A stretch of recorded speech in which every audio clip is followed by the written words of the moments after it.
You are now listening to Cryptid Cocktail Party. Creatures, let's meet for a drink. It's a treat. Join us.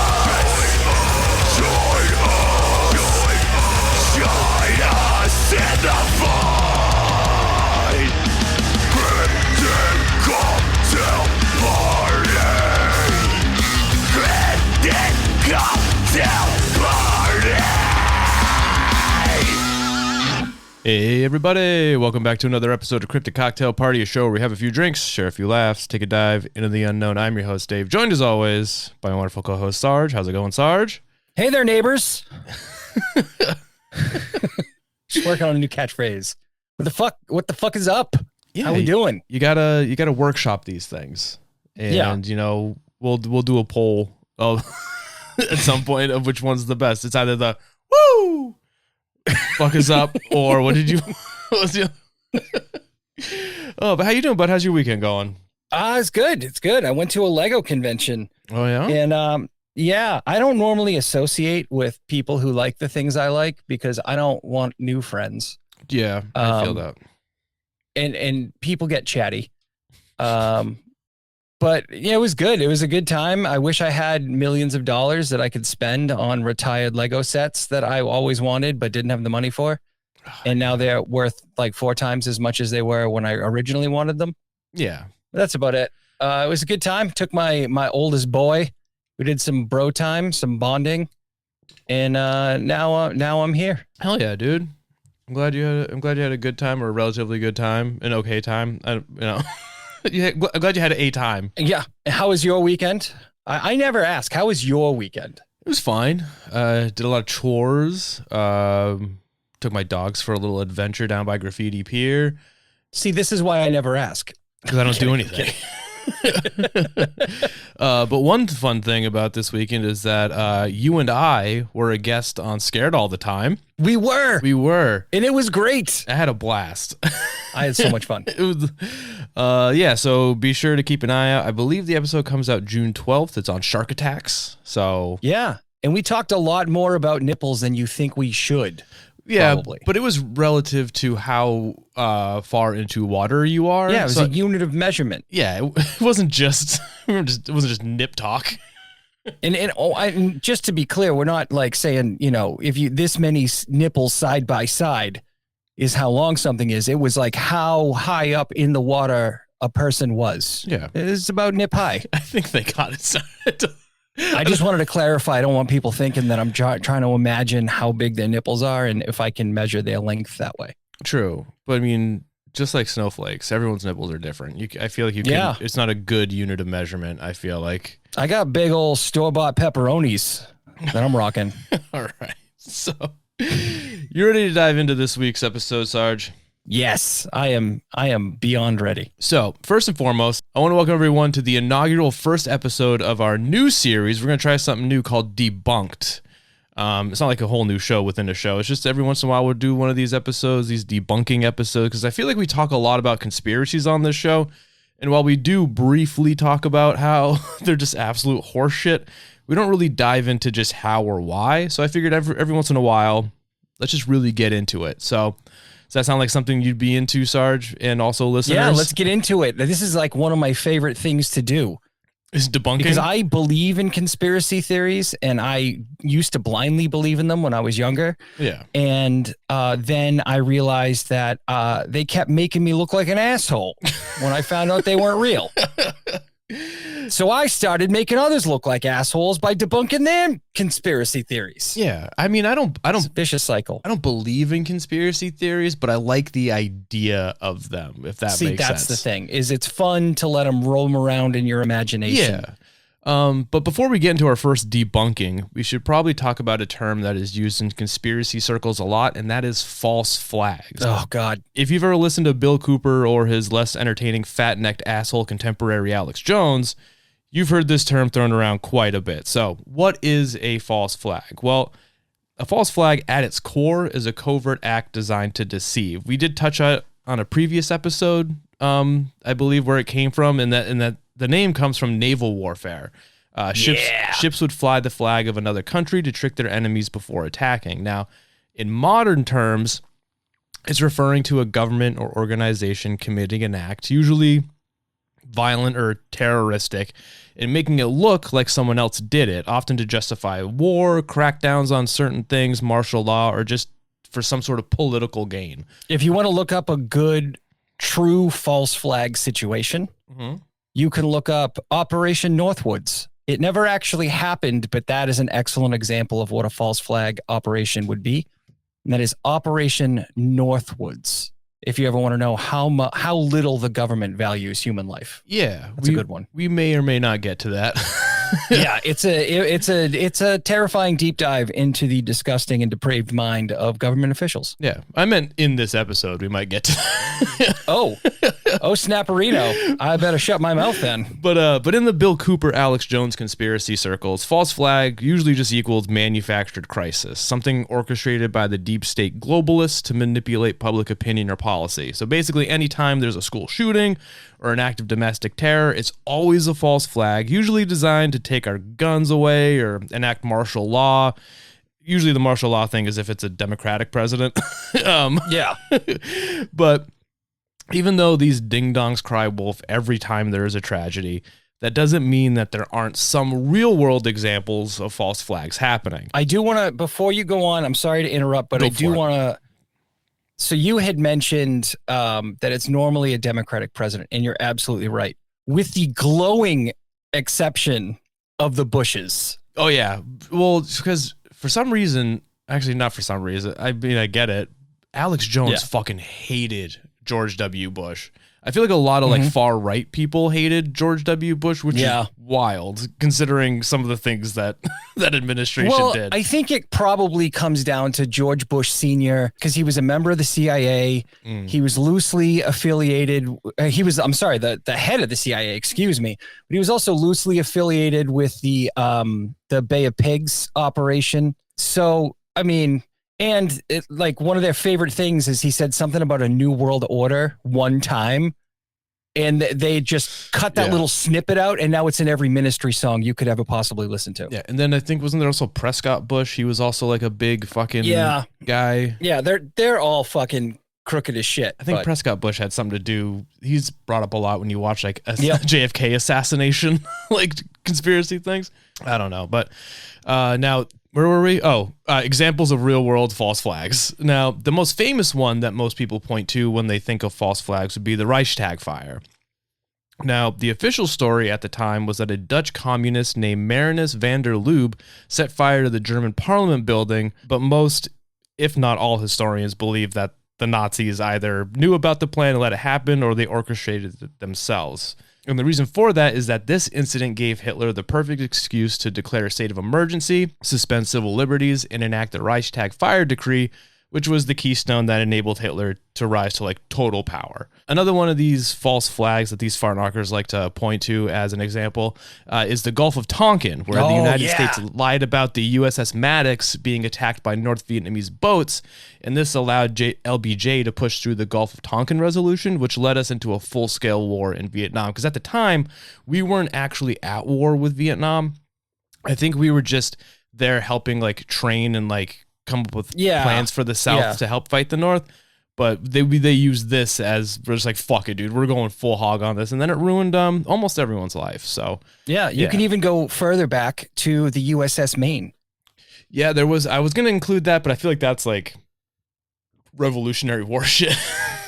No. That was the Spanish-American War. So that was post-Civil War. Oh, that's still old. Yeah, but like, you know, it goes with the false flag thing because of naval warfare. But yeah, in the media always plays a big role in these false flag situations. They just gobble it up, num. They don't even pretend to have any sort of journalistic integrity. They just absorb whatever information is given to them and spit it back out uncritically. Oh yeah, for sure. And then lastly, as another real world example, as Sarge had pointed out earlier, there's Operation Northwoods. Now, luckily, This was only a proposed plan by the U.S. Chiefs of Staff, formulated in 1962, that detailed how they wanted the U.S. government to commit acts of terrorism against American civilians to blame Cuba. It included things like hijacking and then actually and or faking the crashes of commercial airliners. They wanted to blow up a U.S. ship in Cuban waters, and they also wanted to stage attacks in Florida and D.C. Now, luckily, JFK shot that shit down real quick. He pretty much took one look at it and was like, you guys are out of your fucking minds if you think we're going to do this. And a man on that many painkillers telling you that you're crazy means you're nuts. Now, all of this to say that while there have been examples of these things happening, more often than not, when you hear someone say something is a false flag nowadays, it's just conspiracy theory bullshit. But these seem, the more modern ones seem to be the ones that get the most traction. Things like Sandy Hook, the Boston bombing, January 6th, they have all been labeled a false flags. These claims are all unfounded and not true, but a lot of people believe them, and they believe them for a few different reasons. For some, there's a real precedent. I only gave you like 3 examples, but there are tons more of governments committing false flags. And when governments have lied and staged things in the past, it fuels distrust, and a lot of people are like, well, if they did it then, why can't they do it now? Add in the fact, like in the fog of a tragedy, misinformation spreads faster than facts. And then that misinformation, you know, when it's clarified by some of the same outlets that spread it, it seems like it's a cover up. But it's basically, you were saying, like the media, like if they catch wind of it, they're just going to report on it. You saw it with like Sandy Hook. There was the second shooter in the woods.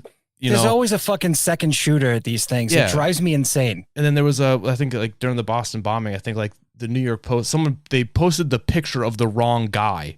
Yeah. Just some random dude who happened to be there. Yeah. Like, and people, and then when they recant that information, like they're like, oh, well, they're clearly covering something. Like we weren't supposed to know that. And now they're taking it back. But then there's also just like cognitive dissonance. Like for some true believers in these types of conspiracy theories, it's easier for them to believe that there was a vast evil plot than to accept that the world is just fucking absolute chaos and sometimes bad shit just happens. Exactly.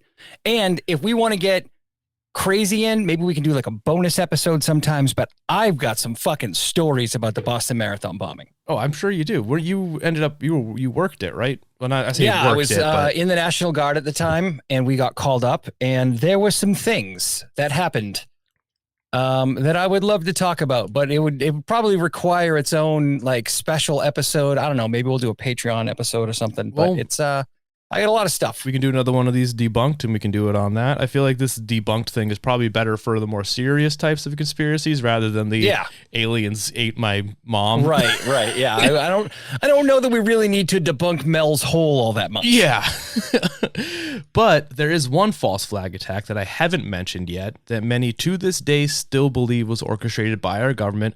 One that, for a while, I will admit, I believed to be a conspiracy. No, Dave. And if I'm being honest, maybe there's still some questions I got. Maybe the official narrative. I'm just fucking with you, but I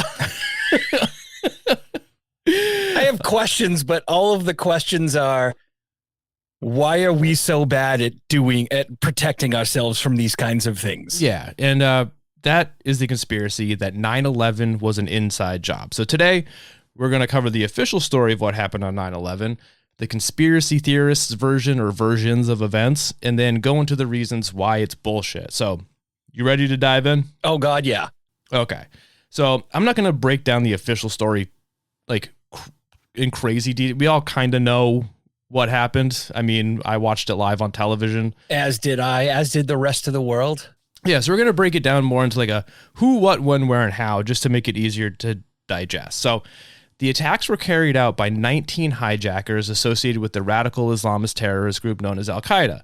15 from Saudi Arabia, and others from the UAE, Egypt, and Lebanon. They were all living here for months before the attacks took place. They all had they're all here legally too. They all had visas and shit.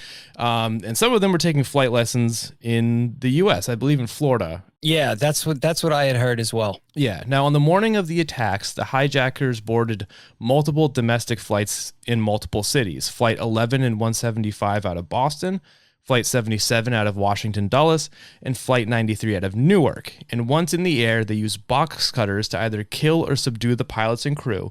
They then took control of the planes and intentionally crashed them into high-profile targets. So this is how the attacks played out that day. At 8:46 a.m., Flight 11 hits the North Tower. 9:03 a.m., Flight 175 hits the South Tower. 9:37 a.m., Flight 77 hits the Pentagon. At 9:59, South Tower collapses. At 10:03 a.m., Flight 93 crashes in Pennsylvania. And then at 10:28 a.m., North Tower collapses. And then at 5:20 p.m., 7 hours after North Tower collapses, World Trade Center Building 7 collapses.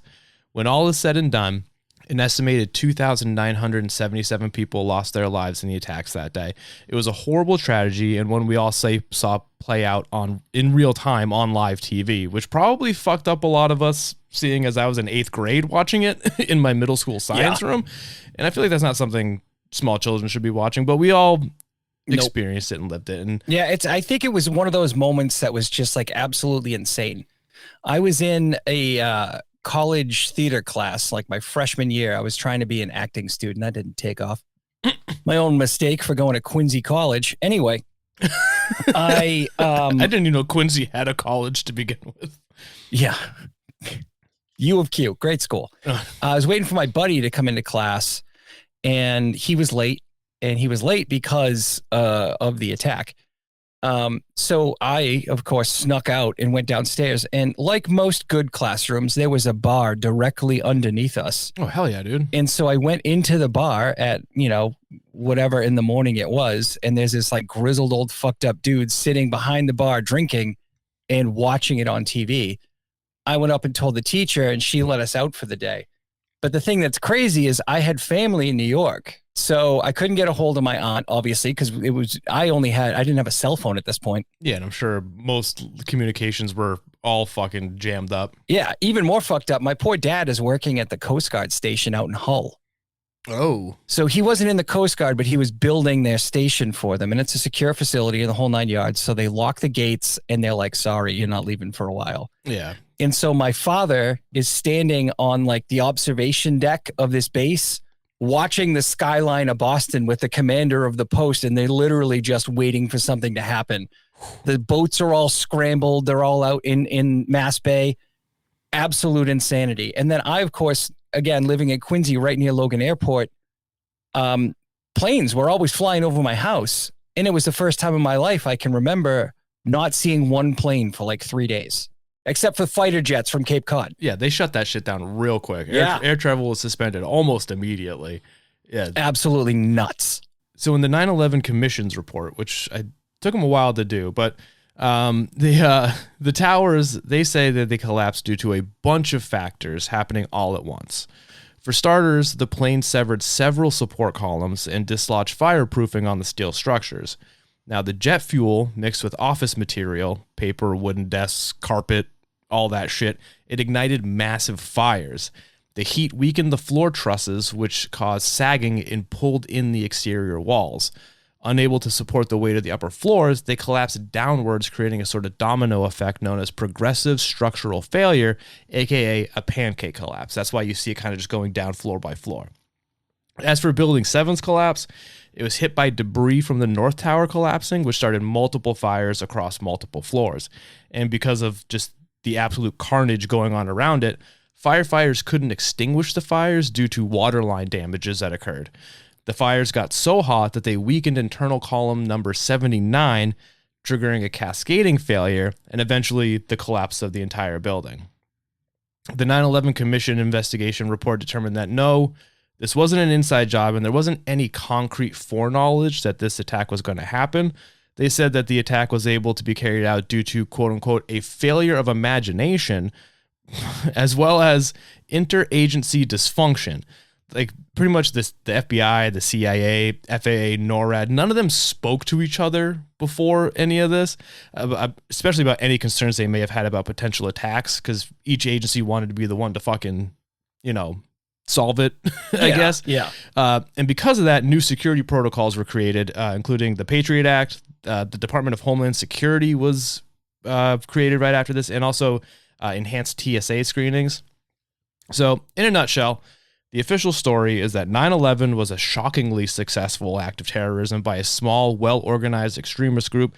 There was no bombs, no missiles, no inside job, just bureaucratic failures, bad intel sharing, and a wildly simple plan that exploited the U.S.'s peacetime systems. Funny story. Before you continue, a lack of imagination is also why the DC movies never take off. Just really poorly written. I mean, I liked the first Superman. I think that was the only one that I really... The first one was good. Yeah. And the second Suicide Squad with James Gunn was pretty good. That was pretty good. But yeah, so basically all those factors combined are what pretty much allowed 9/11 to happen. Or is that what they want us to think? That is what they want you to think. Okay. But no. All right. So you're ready to dive into what some of these conspiracy nuts, why they think this might have been an inside job. Please tell me what everyone's uncle talks about after they get drunk at Thanksgiving. So one of the most popular arguments by conspiracy theorists that 9/11 didn't happen as we have been told is the how and why the towers and Building 7 collapsed the way they did. They claim that both the towers and Building 7 were not brought down solely by the impact of the planes and the fires that followed, but instead they were subjected to controlled demolition using pre-planted explosives. Now, why do they think this? Well, proponents of this theory raise some pretty decent points on the matter, Sarge. First, there's the way the buildings fell. The towers appear to fall straight down at almost near free fall speed, something you would typically see with controlled demolition. There are also reports of molten metal found in the debris, which suggests that there were temperatures higher than those achievable by jet fuel fires. Then there is the fact that witnesses, including firefighters and first responders, reported hearing explosions before and during the collapse. Then a 2009 study done on some of the dust samples from the World Trade Center site claimed that they found nanothermite particles, suggesting the use of advanced explosives. Yeah, that's the right. Shit. Yeah. Quick question. Any of these folks who said that it was a controlled demolition, they were all structural engineers, right? Like they had gone to many years of educational training to come up with such a brilliant and insightful argument. Sure. Why not? Okay. Maybe. Yeah. No, it sounds like these Mountain Dew aficionados are probably very highly educated MIT engineers. They usually are. It's the same way that the I do my own research people hate vaccines. Yeah. Lord knows Marjorie Taylor Greene is probably one of the leading minds of our generation. Then there's Building 7. People fucking love to bring up Building 7 when they talk about 9/11 conspiracies. Now, it is kind of weird. Building 7, it did collapse 7 hours after the initial attack, and it was never hit by a plane and only suffered from a few fires. It just happened to collapse in a way that some would argue... Just a few fires. Yeah, just a few fires. It collapsed the same way that some would argue is consistent with controlled demolition. Very suspicious, Sarge. Very suspicious if you spend most of your time drinking Mountain Dew. Yeah, then if your diet is mostly Taco Bell, then you would find this extremely suspicious. It's suspicious. Okay, then boil some Mountain Dew. It's gonna be a long night. Then we got the Pentagon. Now, the claim is that Flight 77 did not, in fact, crash into the Pentagon, but it was actually struck by a missile. Now, they believe this to be the case for a few different reasons. One, the impact hole on the Pentagon is relatively small for what would you expect to be left behind after a fucking Boeing 757 smashes into it. Then there's also the lack of any debris. Eyewitnesses and first responders all reported minimal visible wreckage from Flight 77 at the crash. And it's this absence of large aircraft parts, like the wings and tail sections, that suggest a massive Boeing 757 did not crash into the Pentagon. Another piece of evidence is how the quote-unquote plane hit the building. The aircraft that hit it is said to have performed a descending 270-degree turn at high speed, descending to just above ground level to strike the building, something that a couple of dudes who took minimal flight lessons at a Florida flight school could never have pulled off. That's only because you haven't seen me attempt to use a flight simulator. That's true. There's also like a very limited amount of surveillance footage or any footage at all of the quote unquote plane hitting the Pentagon. Only a few frames of security footage have ever been released, and you don't really see much, which kind of gives off the appearance that they're withholding the footage because it contradicts with the official narrative. As a conspiracy theorist would say, that's not coming from me. Well, I'll say this. I know I'm being a smartass and I'm being super sarcastic, but I'll tell you, the only leg that the conspiracy theorists have to stand on are the Pentagon circumstances. Like, it is kind of fucking crazy. Yeah. Like, if you just look at it and you uncritically just view the carnage that happened afterwards, like, yeah, of course, all of us had questions. Yeah. Everyone had questions about the Pentagon. It's very fucking weird looking. Yeah, because it's just a Still hole. don't believe it's a conspiracy theory. It's just a Yeah, hole. it's just a big butthole in the side of the Pentagon. And I didn't put this in there, but the section of the Pentagon that the plane, quote unquote, hit. I'm just going to keep saying quote unquote plane because I think it's really funny. That's fine. It was the only section that had just been retrofitted to withstand a missile slash. That's not good. Yeah, it doesn't. It's not great. It doesn't look great. Nope. So I can see the Pentagon is the only time where I'm like, I can see where you might think this is weird. Exactly. Yeah. I do agree with that. But here's the thing, Sarge. There's a million more other different stupid conspiracy theories that are going around. But why? But really, like, why would the U.S. need to stage attack on its own soil? Well, the same reason that America really does anything. It's for profit. Naturally. Obviously. But in order to profit from an attack like this, you need the people to be for whatever it is you plan to profit from. Now, this is where the new Pearl Harbor hypothesis comes in. Some theorists think that factions within the U.S. government orchestrated the 9/11 attacks to galvanize public support for military intervention abroad, similar to how the attack on Pearl Harbor led to the U.S. involvement in World War II. The evidence for this comes from a document titled "Rebuilding America's Defenses" by the Project for the New American Century, that mentions the need for a quote-unquote catastrophic and catalyzing event like a new Pearl Harbor. And, well, the attacks did provide us with a pretty good pretext for the wars in Afghanistan and Iraq, which ended up benefiting a lot of defense contractors and oil companies. And then with the rapid passing of the Patriot Act and the awarding of military contracts to companies like Halliburton, one could see this as evidence of financial motives for them to do this attack. Yeah, I don't actually refute any of that. I think I think there was a lot of shenanigans involved with how contracts were awarded. For sure. The entire attack on Iraq, a war I fought in, by the way. Yeah. Kind of didn't make a ton of sense, even to me as I was there. Yeah, because they had nothing to do with it, but we used 9/11 as a pretext to go there. So it is a motive. Now, this is not. Yeah. Now, this is also not mentioning that there were some unusual stock market activities, like put options on airlines and insurance companies before 9/11. So some could argue that these financial moves indicated that certain individuals or companies had prior knowledge of the attacks and were looking to profit from them. There's also the claim that the U.S. intelligence agencies had prior knowledge of the attacks but failed to act or were prevented from acting, with theorists citing missed warnings from foreign governments and internal memos like the Bin Laden determined to strike U.S. briefing.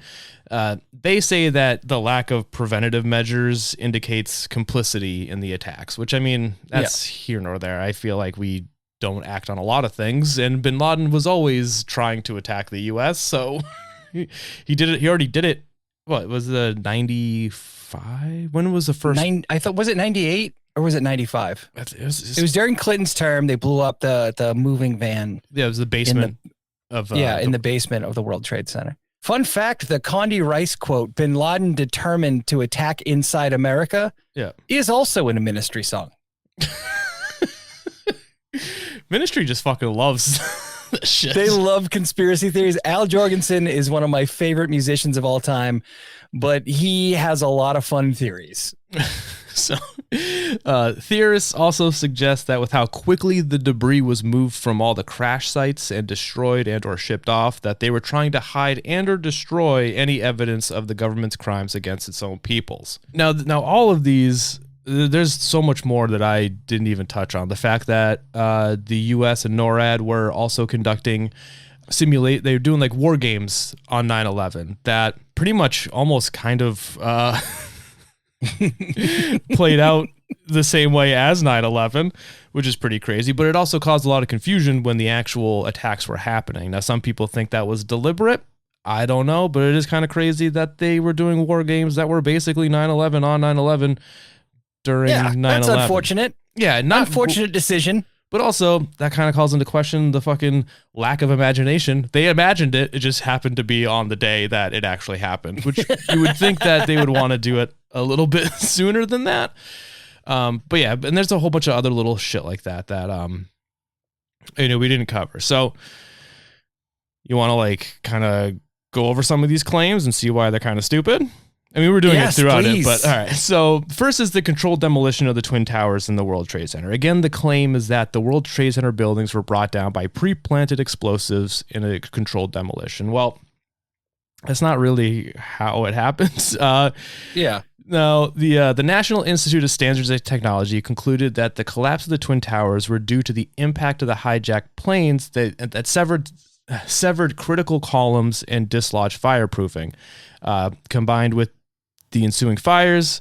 This weakened the remaining structure and caused it to collapse. Now, as far as World Trade Center 7, what they found out is that the fires ignited by debris from the collapse of the nearby towers led to the failure of a critical column number 79, resulting in the building's collapse. They found no evidence of explosives, and that's that.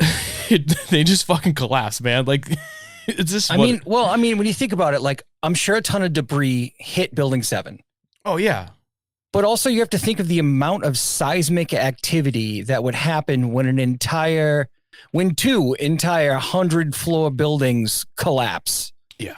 Like, when you're a tiny building right next door, of course you're going to fucking crumble too eventually.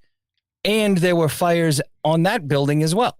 Yeah, it was the towers collapsing. To me, there was always a weird one. It's like, that's just what happens. Yeah, did they fall kind of neat? Yeah, sure. But like, what is neat for a building? So it's interesting that you mentioned this because I looked something up. So when you said they fell kind of straight down, I remember hearing a story about a department store that collapsed in South Korea. It's called the Supong department store. Mm-hmm. And they had air conditioners on the roof that they had moved from one side to the other because people in the neighborhood were complaining. Oh. Poorly built mall, to be fair, to the 9/11 conspiracy theorists. But the vibrations from the air conditioners actually caused the south part of the department store to pancake crumble, much like 9/11. When you think about it, the whole reason those buildings pancaked is because the planes flew in, they weakened the structural integrity of the floors they had blown through. Yeah. And then the weight of the top just kept falling. The building was designed to hold some of that weight, but not like smacking down on top of it. Yeah. It's basically, like I said, it was the domino effect. Like, it's just like one floor hit another floor, hit another floor, hit another floor. And the reason why you were seeing, because if you ever see footage of the towers collapsing, like below where the actual collapse is happening, you'll see like puffs of smoke coming out of the building. That's floors from above hitting the floor below it as like the whole structure, like it's and blowing out. Yeah, they weren't detonation charges or anything like that. First of all, because you wouldn't see those on the outside of the building. Most of the structural shit is on the inside. Like, you wouldn't see it puff out But that's, they're all fucking stupid. But yeah, so investigators found no physical evidence of explosives or incendiary devices in the debris, like the nanophosphate, wherever the fuck it was. Now, let's move on to the Pentagon. Now, again, the theory is that the Pentagon was not struck by American Airlines Flight 77, but by a missile or maybe even possibly like a drone strike. Mm-hmm. Here's the thing, though. Numerous eyewitnesses reported seeing a commercial airliner approach and crash into the Pentagon. It's in a pretty major city. People are going to fucking see that shit. They're going to hear it, too. And as far as they saying that there's no debris, well, wreckage from Flight 77, including landing gear, engines, like all of those were recovered from the crash site pretty early on. They were just going to leave that shit there. Yeah. You know what I mean? The FAA has to reconstruct the planes to find out why they broke. Yeah. And also the fact that they found flight data records and the cockpit voice recorders. Like they found the black boxes, and all of it was consistent with Flight 77's trajectory and impact. As far as government foreknowledge and inside job allegations, like... Wait, before we continue on, I got one thing to say about the plane hitting and the fact that, you didn't see the wings or anything. Planes are made of fucking hopes and dreams. Yeah, they make planes out of fucking aluminum. It has to be the lightest thing possible in order for it to stay aloft. Yeah. So when a plane crashes into the ground, it disintegrates. It fucking falls apart because it's made out of nothing. Aluminum, like the aluminum on a plane is wildly thin. Yeah, it's so basically disintegrates. When it smashes into a giant concrete fucking military installation, you're not going to have much left. The wings are always like the first thing to come off a plane when it crashes. Yeah, like you wouldn't see like people were expecting, because like I said, you see a plane shaped hole. Yeah, well, that's what they were saying, is that so you got the hole where like the fuselage hit, obviously, but the wings it's not going to be like when Wile E. Coyote runs through a wall. It's not going to be a perfect imprint of anything. Like exactly, you saw it in the Twin Towers when the planes hit, because that's glass.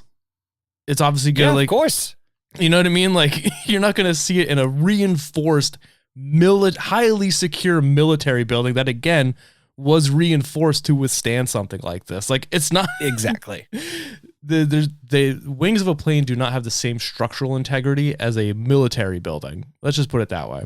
Also, don't forget, this plane had just taken off and it was full of jet fuel, which is wildly explosive.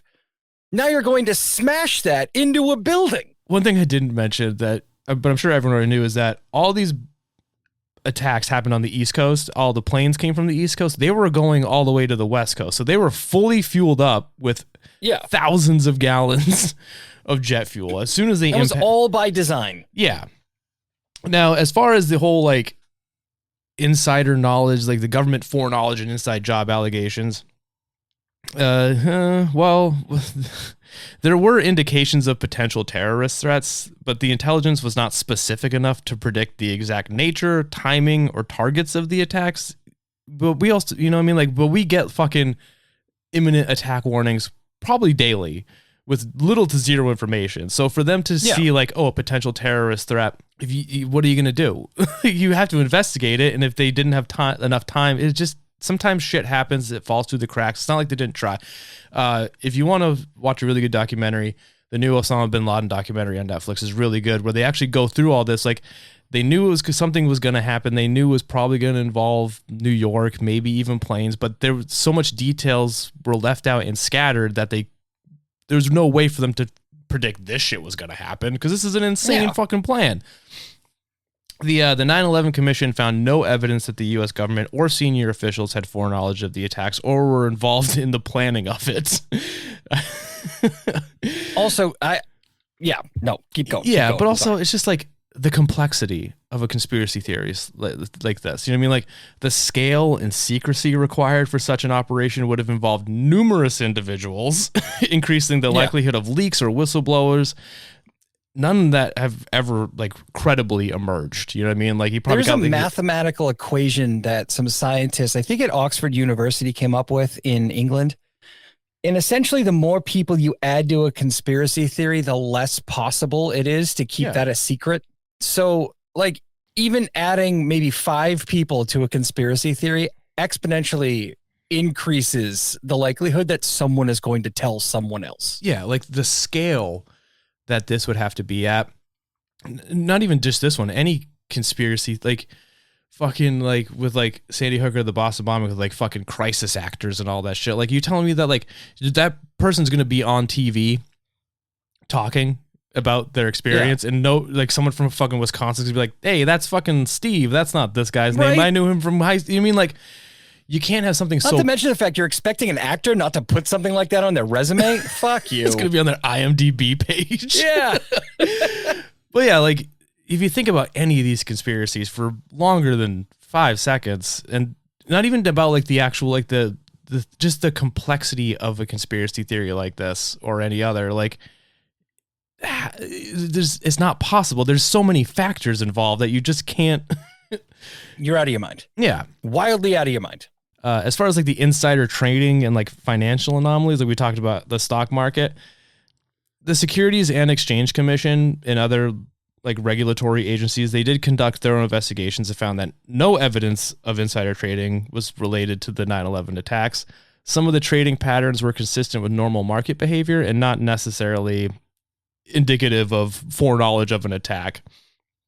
And then as far as like the suppression of evidence and lack of transparency, the reason why the debris was removed so quickly was mostly for like rescue efforts and recovery operations. Like you can't just leave a bunch of building on top of someone and expect to find them alive days later. Like, you got to get that shit out of there. Well, they also probably kind of want to know what the fuck happened. Yeah. So they got to recover the flight data and all that shit. Yeah. So materials were documented and analyzed by investigators during the process at all the sites, Ground Zero plus the Pentagon, Pennsylvania, everything. And then as far as like the limited release of footage, particularly from the Pentagon, that was due to security concerns. It's a fucking highly classified. You can't just fucking, there's not a lot of cameras just pointed at it. You know what I mean? Yeah, weirdly a big deal for the government. However, available footage and eyewitness accounts corroborate the official story. Now, I mean, it's all, you know what, guys? Come here. I like to think I'm a relatively intelligent human being. Yeah. And when I hear a conspiracy theory, I get a little excited. I'm like, oh, I know something that other people don't know. And I hear the evidence and I'm like, that makes a lot of sense. That's really brilliant. But then I remember I brought some food in from grocery shopping and I had some ice cream.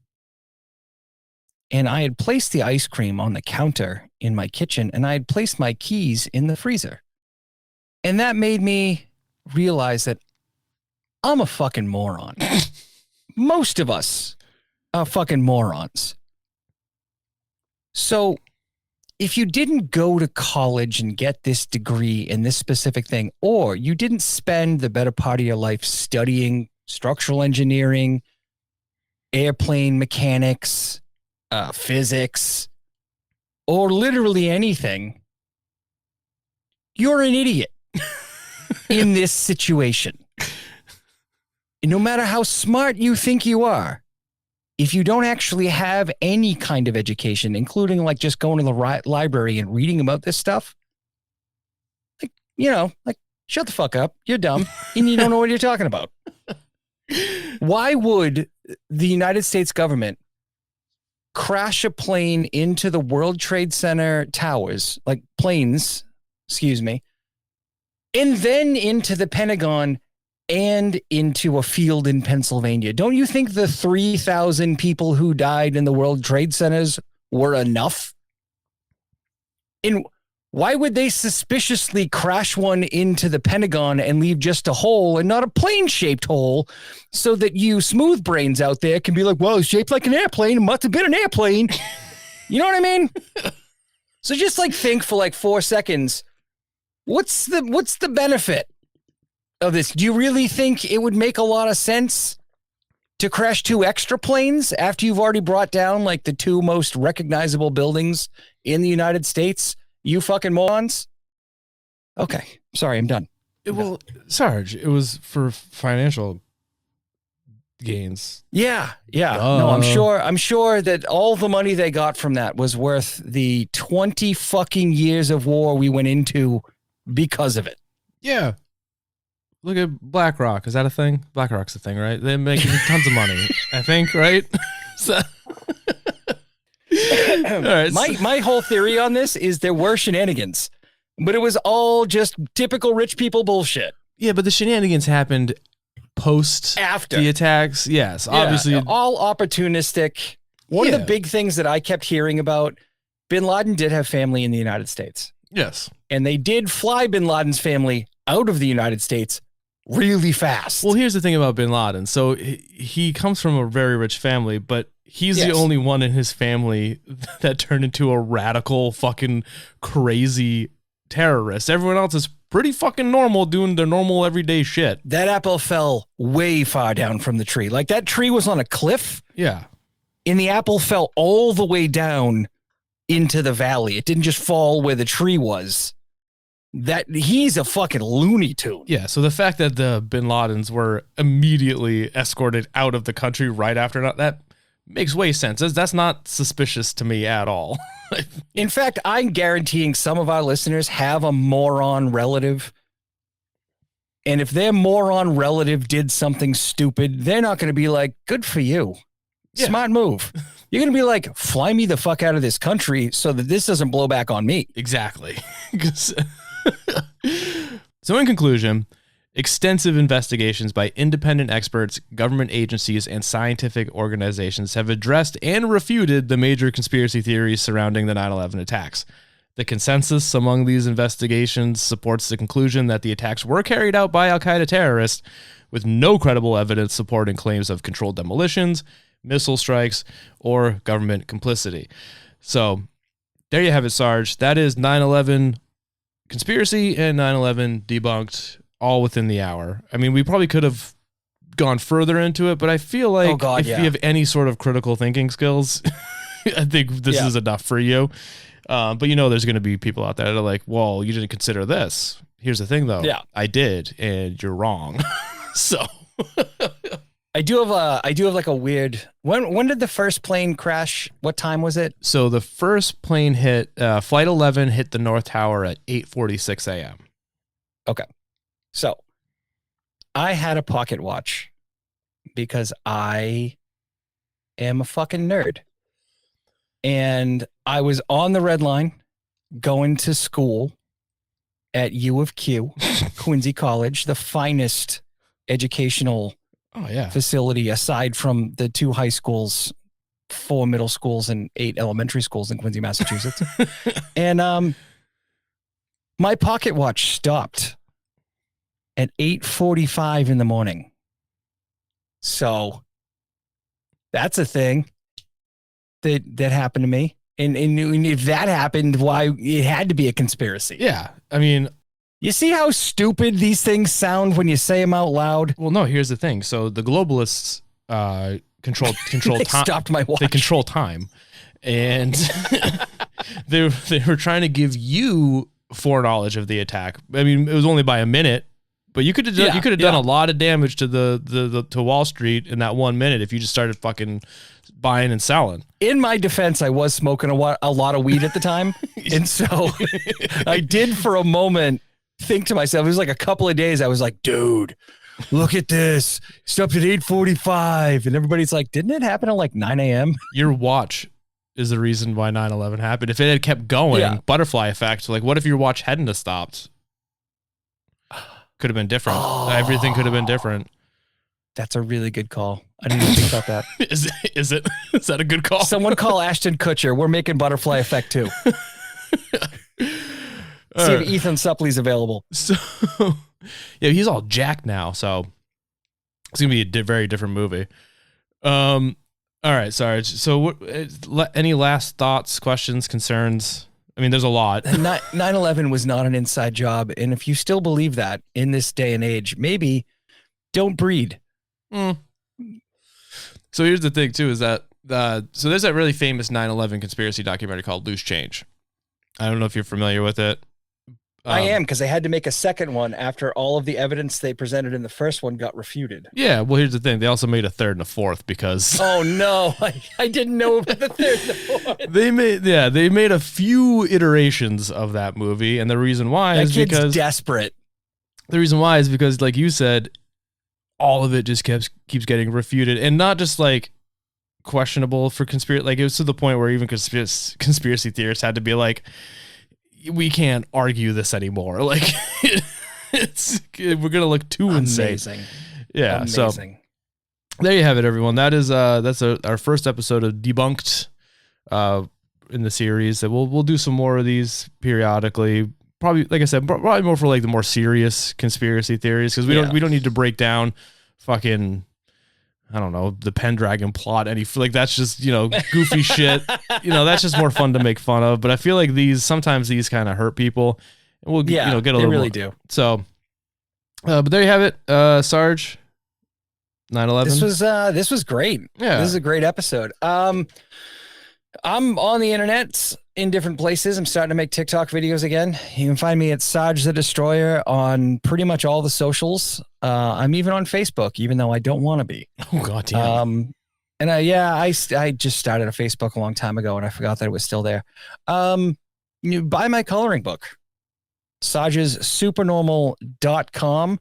You can color all kinds of things and maybe feel a little bit better about how horrible America is right now. Hell yeah. Or you can just use it to like burn down in headquarters. Don't do it because I told you to. Well, that's a federal crime. You could do it politically. Do it because you want to. Politically.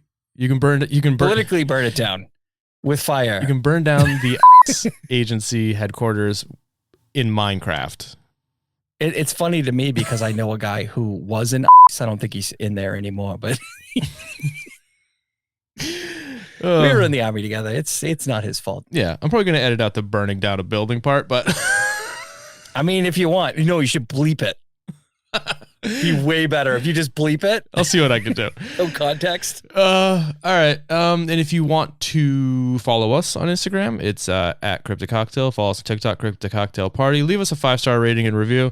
And also, if you are one of these 9/11 truthers and you think that we're full of shit, please send me an email at cryptidcocktail@gmail.com telling me I'm a fucking and then I will read it on the show to show how stupid you are. Yeah, you are an idiot if you believe that it was a conspiracy. So we will make fun of you. Yeah, for sure. Publicly. For sure. Yeah, it'll be like a thing I do for a couple of weeks. But I think with that out of the way, that was a fun episode. There's so much more we could have covered, but I feel like we hit the all the important. We could have gotten ones. pretty far into the weeds, so I'm kind of glad we didn't go too far. We stopped there. All right. With that out of the way, Sarge, do you want to say goodbye and love you to the audience? Audience, goodbye, and I love you.